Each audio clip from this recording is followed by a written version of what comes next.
Today I'm going to show you guys this BlendJet portable blender.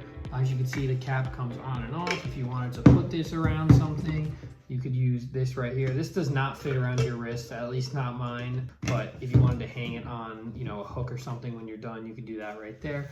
This is the glass cup here, and it has some measuring on the side. So it goes with the 450 milliliters as well as 14 ounces. So depending on how you want to weigh. To turn it on, you're just going to press the button right here. As you can see, that blade is really moving. And then to turn it off, you're just going to press the button again. I do like that this part unscrews so you can really clean it or also drink out of it this way if you wanted to, versus drinking out of it with the blade still on it. Be careful with the blade, it is very sharp. It does charge with a USB-C cord as well.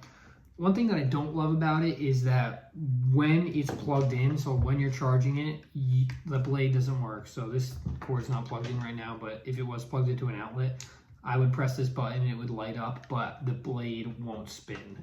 Not that that's that big of a deal. It charges pretty quickly, but yeah, overall, that's a review. And yeah, this is the blender.